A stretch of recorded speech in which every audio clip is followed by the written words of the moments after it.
Alright, this is the walk around video for the 82 FLH. I'll try and point out some things that maybe the pictures or video don't show.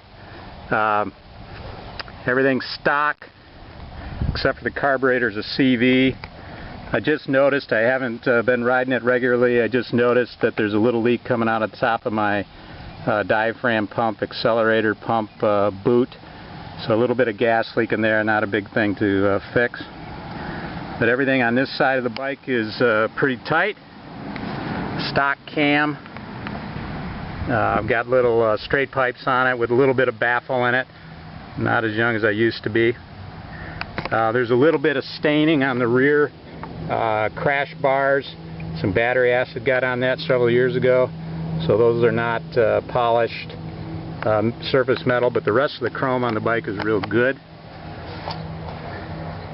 Had the bags repainted to the tune of about 500 bucks a couple years ago. Be glad to give you all the paint numbers on that. Matches pretty good with the stock. The rest of the paint is all stock on the bike, so it's in pretty good shape. There's a little ding here or there.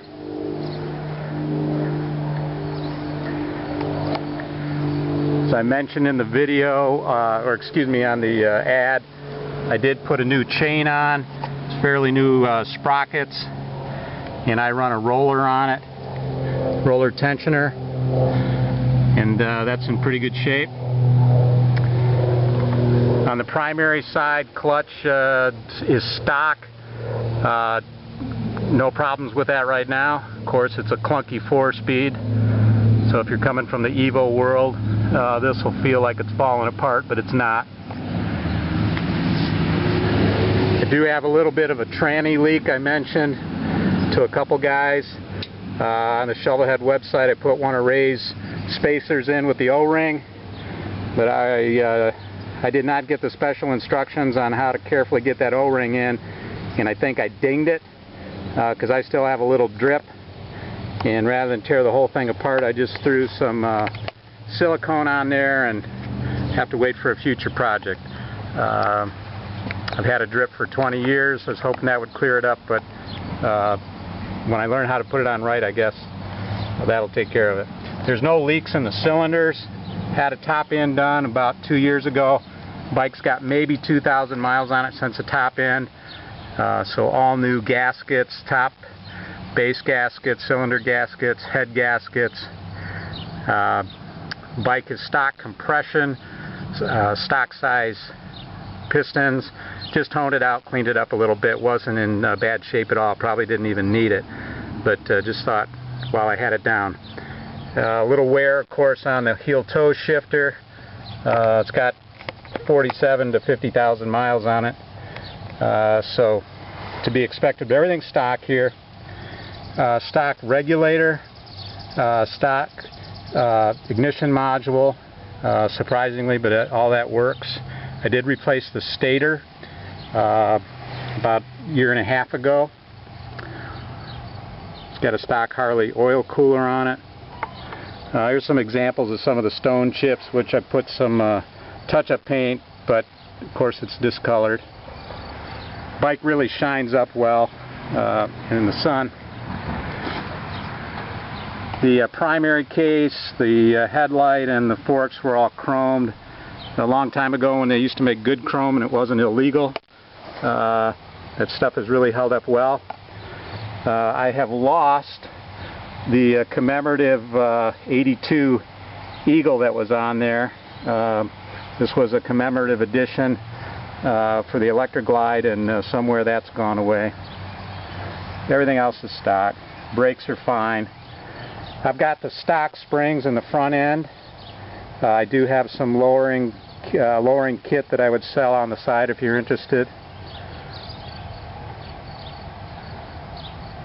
Trying to think of some other issues.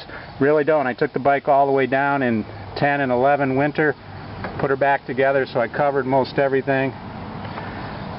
I have trouble keeping these darn dash lights going, so those are out.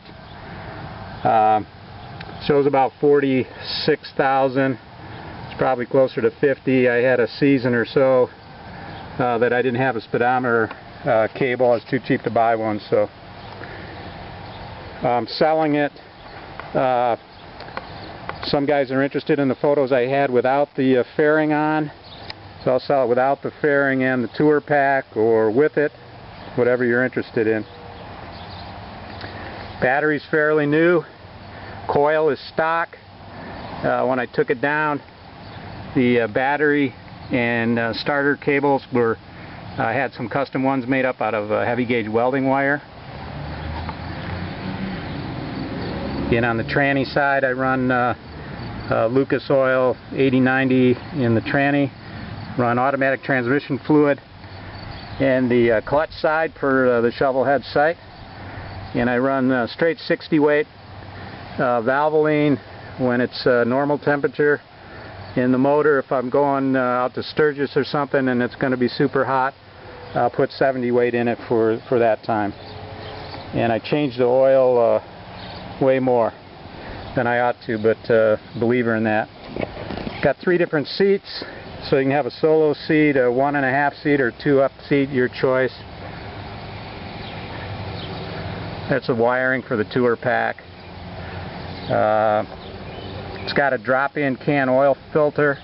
I use those Pureform filters, not the fiber ones, because those will get into your tappet screen.